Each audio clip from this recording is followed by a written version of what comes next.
I used to think YouTube was just about uploading videos, but I was wrong. Everything changed when I realised success on YouTube doesn't start with uploading a video, but it starts with a strategy. So today, I'm sharing the exact steps that I'd take if I had to rebuild my channel from scratch. But over the last 6 years in digital marketing and over 2,000 hours spent creating, studying and testing YouTube strategies, I've figured out what actually works, and I've grown my channel into a platform that funds my business, aligns with my life purpose, and has generated over $4,000 in income in a year, all while working a 9 to 5. So I've boiled down everything that I've learned so far into a simplified system that anyone can follow. And it all starts with the 3 most important W's on YouTube: your why, your who, and your what. And the 3 W's are the backbone of every successful YouTube channel. So in this first section, we're going to break down how to master each one, get clarity on your content strategy, and avoid the reason that most creators burn out and quit. But top creators are successful on YouTube because they've nailed down their 3 W's. So let's make sure that you do too. So your why is your vision, and it can be found by answering 2 simple questions. The first one is, why are you on YouTube? And the second is this: is there a bigger goal you want to achieve? Take some of your favourite YouTubers as examples. Most of their whys are clear in their channel bio or are mentioned throughout their content. For example, my why has 2 sides to it. The first is I believe YouTube can open doors to the life people want, but my bigger vision is to build global creative facilities where content creators can collaborate, learn and produce their best work. You see, before I found my why, I was aimlessly uploading, frustrated and questioning whether this was actually worth it. But the second part of my why is on a more personal level. I basically want to provide my family with opportunities that they never imagined. But when I finally understood why I was on YouTube, it was like a switch had flipped inside my head. I had clarity, direction and momentum, and without it you risk aimlessly creating content that burns you out. But next up is your who, and this is the person that you're creating content for. But one of the biggest mistakes creators make is trying to appeal to everyone. But when you try to please everyone, you end up pleasing no one. It's like trying to explain quantum mechanics to both a 3-year-old and someone who has a PhD in physics at the same time. It doesn't work. So if you want to have impact and reach the most amount of people that you can, then it's best to create content for a specific type of person. So to avoid reaching no one, I'd recommend you create a channel avatar, which is basically a detailed profile of your ideal viewer. So you can start by asking, who do I want to help and what problems are they facing? A great starting point is a younger version of yourself, someone you're at least 2 steps ahead of and can genuinely help. And they've built a free resource which you can find down below, but it basically helps you to create your channel avatar. Honestly, it's been a game changer for my channel, so I hope that it helps yours too. So finally, let's talk about your what. Your niche. Your niche should be something that excites you enough that makes you want to stay in it for at least 3 to 10 years. Now I know that 10 years and even 3 years can seem a bit crazy, but the reason I'm saying it is so that you have that mindset of everything that I do right now makes an impact on what I do in the future. So it gives purpose and meaning behind every decision that you make for your channel. When I started on YouTube, I focused on music, but now I'm helping creators grow on YouTube. And that shift wasn't easy. I made mistakes, sacrificed a lot and learned the hard way. But the thing is, it's okay to pivot as long as you start out with something that you're genuinely passionate about so that you can grow into a niche that you love. So once you've nailed down your why, your who and your what, you want to pull it together into a 15-second elevator pitch. Imagine you step into an elevator and someone asks you, what is your channel about? But you have 15 seconds until they get off at the next floor. So you need a simple, clear answer. Now here's my 15-second elevator pitch. I help educational creators find clarity, develop strategies and build systems to grow sustainable YouTube channels they love, so they can eventually go full time. Now once you've written your elevator pitch, and if you haven't written it yet, then I recommend pausing the video here so that you can go and write it, and so that you can pull together your why, your who and your what too. But once you've written this pitch, you can move on to something called a value proposition. And this is where you create one sentence that shows why your channel is unique and why it's worth anyone's time. For example, mine is realistic, actionable advice to grow a successful educational YouTube channel. And you can always develop your 3 W's, your elevator pitch and your value proposition over time. but just getting something down now is a great way to get started on YouTube. But the important thing here is that you revisit your 3 W's on a regular basis. So as your channel grows, ask yourself, is my why still driving me? Am I serving the right who? And does my what align with my long-term vision? And when you do this consistently, your channel growth will feel natural and you'll be confident that you're heading in the right direction. But now that you've got the foundation down for your channel, it's time to talk about making great content. And here's the truth. Your first videos won't look like a Mark Rober or Mr. Beast production at first. Hey everyone, welcome to the channel. To get to that level, it takes time and a lot of effort, but there's something that I've learned that can change how well your videos perform regardless of production quality, and it starts even before you hit record. Now, we've obviously talked about the 3 W's, which have a big impact on your video's performance, but they mean nothing if your packaging doesn't make people click. So let me show you how to fix that next. So this is important because if you can't get people to click, then no one will watch, and if no one is watching, then what's the point in making the video?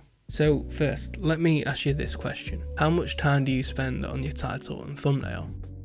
And if your answer is very quickly after I've finished a video, then you're already at a disadvantage. Because the reality is you're competing with creators that spend weeks, sometimes months, perfecting their titles and thumbnails before even hitting record. So if you're leaving this step until the end and your titles and thumbnails are a rush job, then you're more than likely setting yourself up for failure. But everything changed for me when I realised one simple truth. Everything starts with a click. And without the click, the quality of your video doesn't matter, the story doesn't matter, and all the effort you've poured into filming and editing doesn't matter. That's why I now brainstorm at least 3 solid title and thumbnail ideas before even starting the script. Take this video that you're watching now as an example. From the start, I knew the packaging had to challenge conventional thinking because titles that create conflict spark curiosity. And the thumbnail, it had to visually hint at the idea of doing less while promising better results. And that combination, the right title and thumbnail, is what makes people stop scrolling and say, I need to know more. But many creators blame the algorithm when their click-through rate drops. But the thing that I've learned over the past 2 years on YouTube is that 99.9% of the time, the issue relies with your packaging.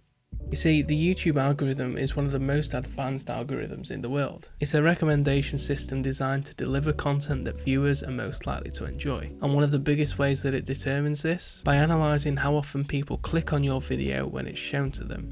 This is known as click-through rate. The amount of people that click in relation to the amount of impressions that your video gets. But here's the mistake. People think they need to please the algorithm. But forget about that, because instead what you should be doing is focusing on your audience. So every great YouTube title and thumbnail should answer 2 core questions. Why is the viewer here? Are they looking to learn something, laugh, or feel inspired? And secondly, what does your video promise to deliver? For example, let's say you make a video about hockey. If your viewer wants to learn, then the title could be the one hockey skill that will instantly improve your game. If the viewer wants to laugh, it could be hilarious hockey bloopers you can't miss. Or if the viewer wants inspiration, then the title could be how a hockey underdog became a legend. And your thumbnail should basically reinforce the title. So you could show an exciting image of a player mid-action. You could have a hockey player falling through a hole in the ice, as long as you pay that off in the video. Or you could have a before and after of the underdog that became a hockey legend. But the most important thing with packaging is to create something called a curiosity gap. Basically, a gap between what the potential viewer currently knows and what they don't yet know.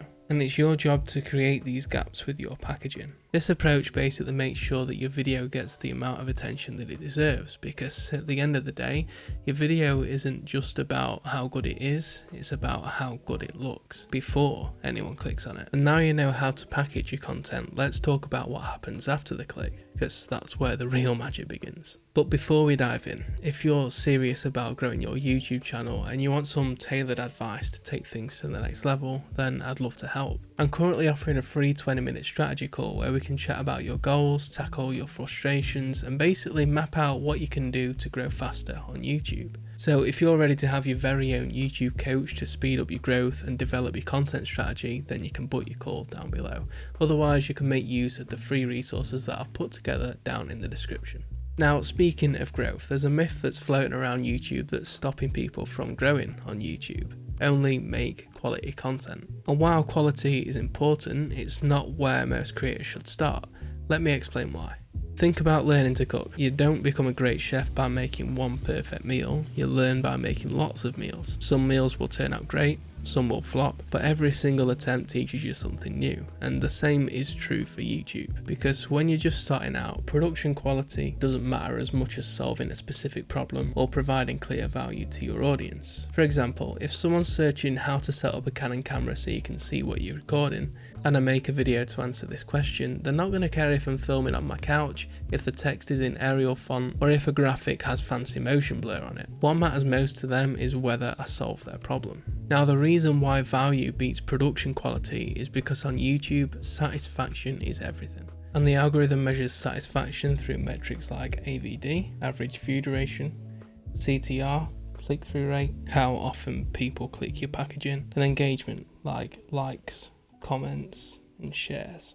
And if your content delivers value, whether it educates, entertains, or encourages, then you're already satisfying viewers. And the bonus thing is, when you add even a little bit of extra effort into your production quality, viewers are more likely to think, wow, this creator really cares, I wonder what their other videos are like. And that curiosity can lead to more clicks, more views, and even more subscribers. But the thing is, you don't need a fancy setup or high production value to start growing. You can just start with what you have right now.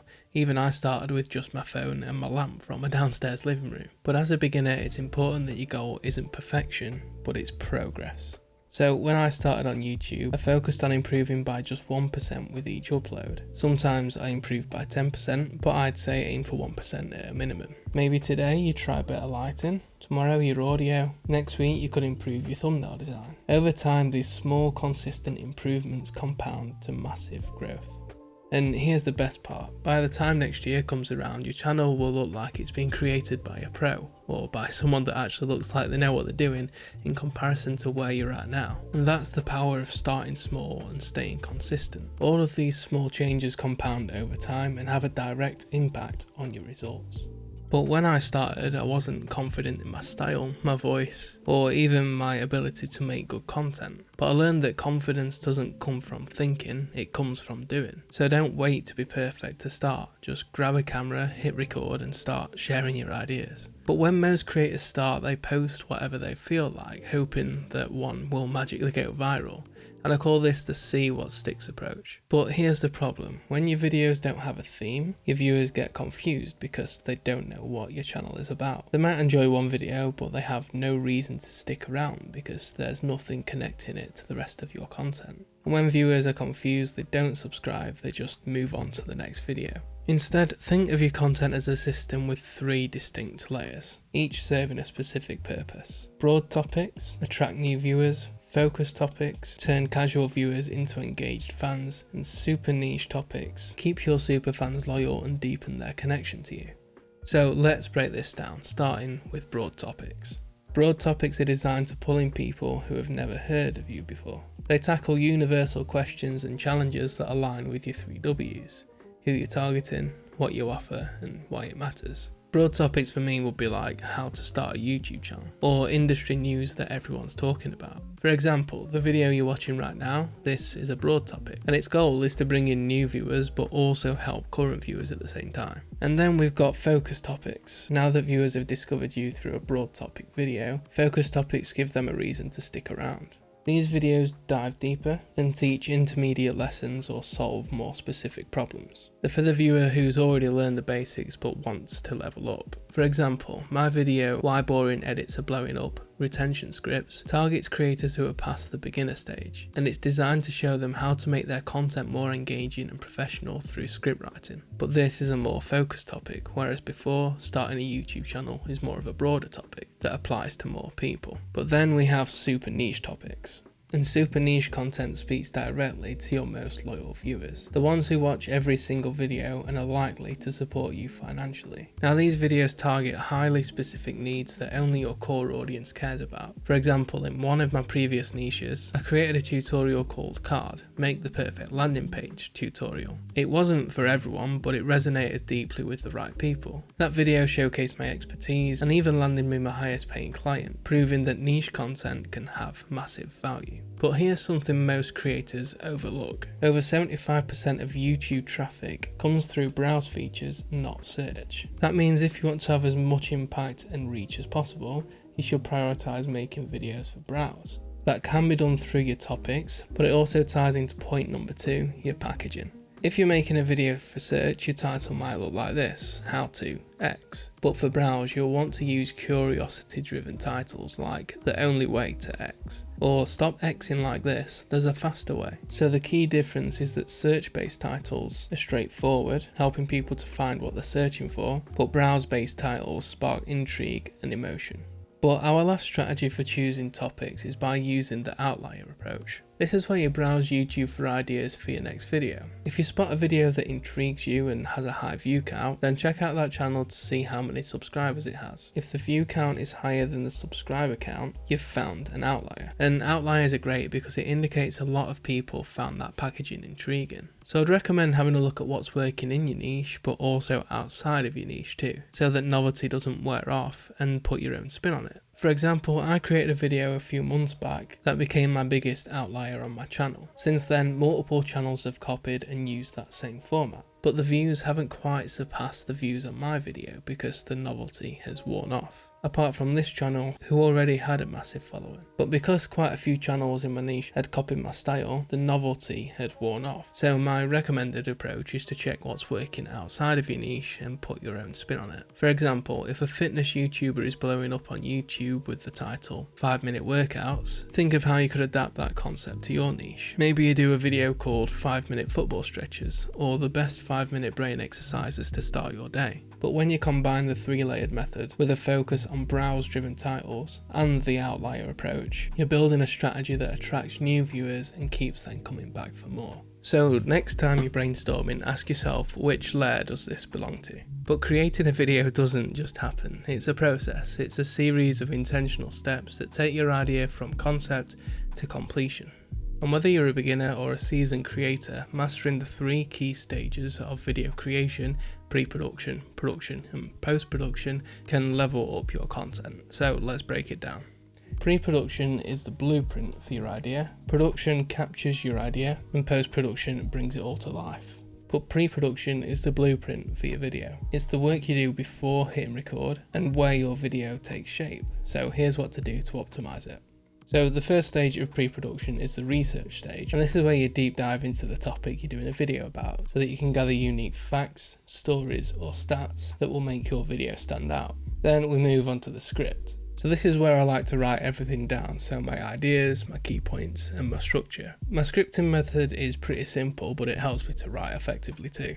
It starts with putting the title and thumbnail at the very top of the script. So this kind of acts as my North Star. That way, everything I write about is based on the reason people clicked. And then I like to brainstorm my ideas. So I brainstorm the payoffs, basically brainstorming the points that I want to cover in the video. And then I'll expand on each of those points. I then refine my structure, but I like to use tools like ChatGPT to help me to refine my structure and help me improve the draft for retention.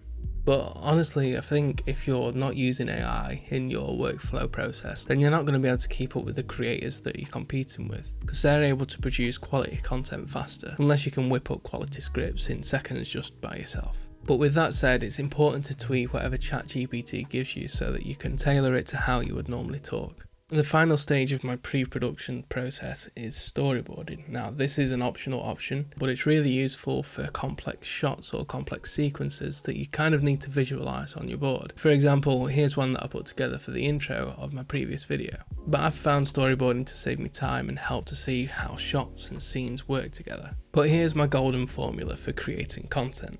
Learn something new, apply it, and share about what you've learned in a video. And this cycle just helps to keep your ideas fresh and valuable. But it's twofold because it helps you grow as a creator, but it also teaches people what you're learning about. And for those of you who want more guidance around scripting, I've put together a scripting framework and guidance document that you can find in the description.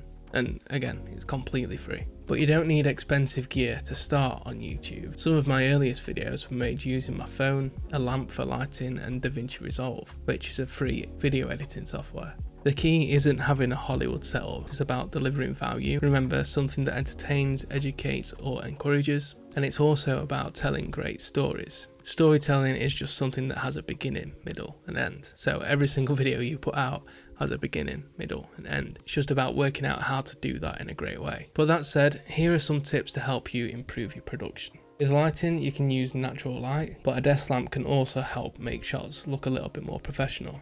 And then you've got audio, but great audio matters way more than great video. Even a cheap mic like this Boya Lavalier microphone that I've got can make a massive difference. I think I got it for around $12, but I'll drop a link to that down below too. And then you've got A-roll and B-roll. You use A-roll for your main content, and you want to use B-roll to visually reinforce your points.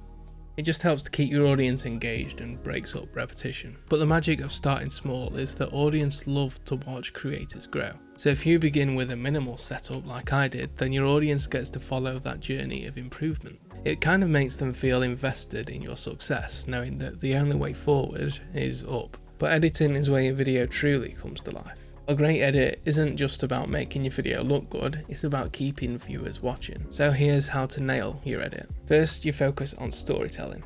Every scene and shot must have a purpose. If it's a section that doesn't add to the story, provide the viewer with value, or move the story forward, then cut it, even if you're absolutely head over heels in love with it, because your audience's attention span and time is precious, so don't waste it. Secondly, we have pacing. Momentum is everything. You can alternate between progression, regression, and change to keep your audience interested. Slow and repetitive sections can lose viewers, so it's important to tighten those up. And thirdly, we have emotion. So this is where you want to add elements that evoke feeling, whether it's humour, inspiration, or excitement, or just the pure joy of learning something new. But this could be a perfectly timed song, or sound effect, or the way that you choose to cut between shots. So here's the golden rule. If it doesn't add, it detracts. Whether it's trimming unnecessary fluff or improving a moment with music, everything in your edit should have a reason to be there. So once your video is ready, it's time to make sure that it's set up for success. Now, while there's no secret formula for getting instant viral views, getting the basics right is crucial. So I tend to focus on these key areas. So when I publish a video, I focus on optimizing the metadata. And some of the things that are included in the metadata on YouTube are things like the title, thumbnail, and description. And as a rule of thumb, it's best to keep your title under 50 characters long. This just makes sure that the title can be seen on all different types of devices. And obviously you want to use an engaging thumbnail. A good thumbnail grabs attention, but a great one tells a story. So make sure that it complements your title. And then the final piece of metadata we'll look at is the description. So you can use your description to add context, reinforce keywords, and subtly make viewers take action through a call to action, like clicking a link or watching another video. But I'd recommend keeping your description as simple as possible. So if you do have links, then try to keep it to just one. Because the more links you have, the more choices people have to make, and the less likely that someone will click on any links at all. So if you just have one link, the more likely someone's going to click on it. And then we get onto the publish settings. So make sure you choose either unlisted, private, public, or scheduled when uploading your video. Unlisted means that anyone with the link can see your video. Private means only you or people with access to your channel can view it. Public means anyone can see it, and scheduled means you can schedule the video for a particular time and date. Once your video is published, you can promote it on any social media channels. I've used X in the past, but I've seen many people have lots of success with subreddits, which you can find on Reddit. Just make sure that when you post a link to any of your videos, it stays within the subreddit's community guidelines.